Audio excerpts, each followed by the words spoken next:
Okay, so I've checked the parts. They're all there. Whether I'm going to use the pins, I don't know. I'll have a look a bit later. So the ICs I'm leaving to last. So now we just put the parts on the board. So let's identify where they go. The first is the 330 ohm resistor, which is R8.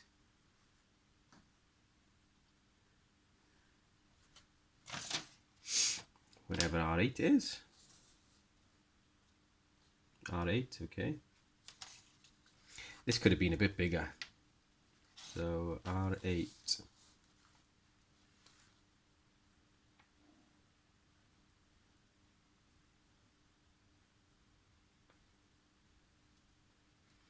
I think that's R8.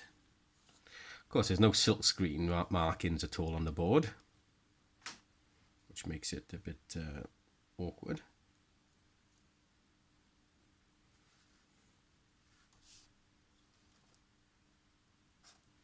So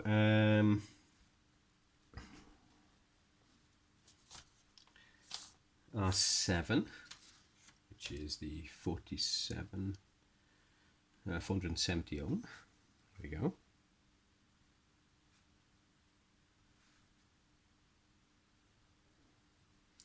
So R7, let's have a look.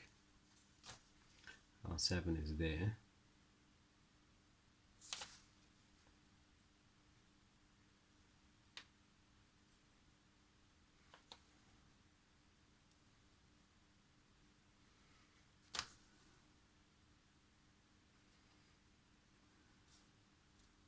Okay, looks to be it.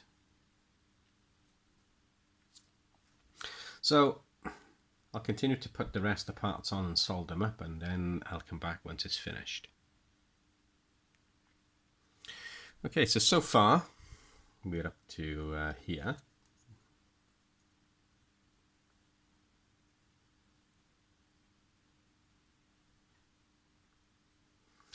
You can bend the legs over before you solder them. It makes it a little bit neater, but it makes it more awkward if you have to change any parts.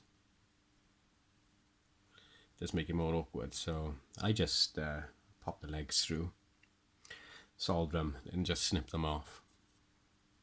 Maybe not the neatest, but I find it easier if you need to change a part. So we don't have an awful lot left. It's not an awful lot left. So that's the way it goes. The demodulator IC runs down here. The coil is here. And the 741 op amp is here. So we've got just a few parts left. So let's crack on and finish it off. So this is where we are so far. It's virtually finished apart from 3 components, which are the 2 ICs and the quadrature coil. So they only fit in one way. I've had no problems yet with any of the parts fitting. I say that. And now this one's a bit tight.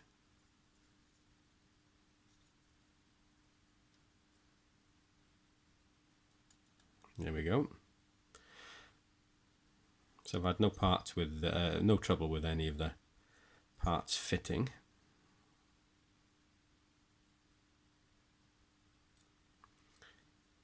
So yeah, looks good. Just making sure everything's straight and looks good. So that's what we have so far. So all that's left to do is to solder the demodulator IC in and the 741 op amp, which is used as a mic amplifier or an audio amp to amplify the audio from the microphone. So let's just solder that in. built one of these a long time ago. It would have been in the mid-80s or something, to fit into an AM sideband radio, and that was the only one I've ever built and fitted before this one. But it's gone together really nicely for the price. I don't think you can go wrong for the price. I said you can make one yourself, but by the time you've gathered the parts and either etched a circuit board or put one onto some Vero board or something, I don't think you're going to save an awful lot.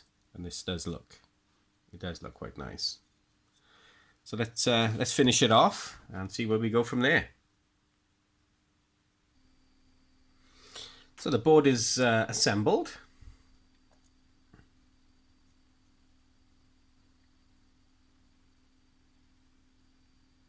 There we go. So I'm just going to clean off the flux. I probably will use the solder pins. There's a couple of solder pins here. So I think I'll install these first, and then I'm going to clean off the flux. I'm going to put some conformal coating on there because there won't be any soldering to do on here then. I can solder straight to the pins. And look for some sort of bracket, a sort of bent bit of metal, so we can use it as a bracket to put the FM board into the Stalker. There is no wiring for the Stalker, so it's going to be a bit of looking at the schematic diagram and seeing what's what. It's pretty straightforward though. It's pretty straightforward. So I put the solder pins in. I put the pins in, tapped them through. Should have done it in the beginning, but it was relatively easy to do at the end of the process without damaging anything. And they're soldered over as well, so soldered in place. So we're just going to clean off the board a bit.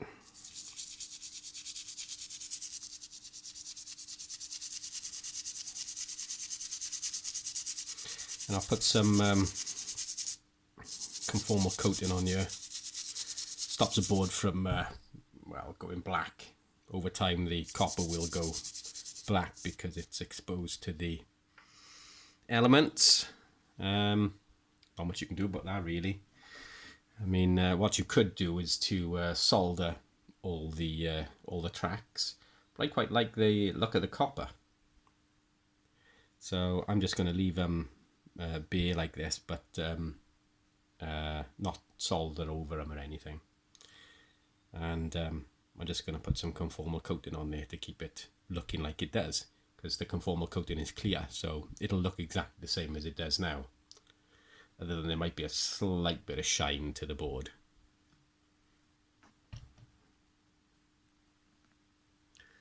So the Stalker is back on the bench. Going to remove the screws and see if we can find some of the voltages that are required.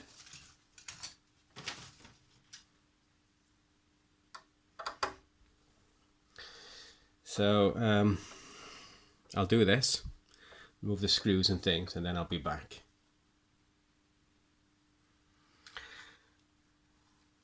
So we've got the basically got the cases off. As you can see, it's made by Uniden, so we're a good chassis manufacturer.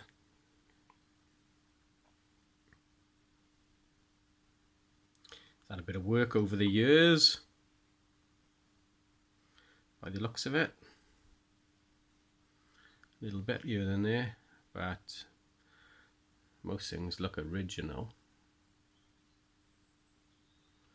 I think the audio amp has been changed at some point by the looks of that soldering. Yeah, I don't think that's standard. Could probably do with a bit of a cleanup, but I'm not going to bother. Radio works fine as it is, so I'm not going to bother. Although there are one or two. Like you can just see that pin there. It's just about soldered, so I will do a little bit to it, because that looks like it's just held on by virtually nothing. So we'll do a little bit to it.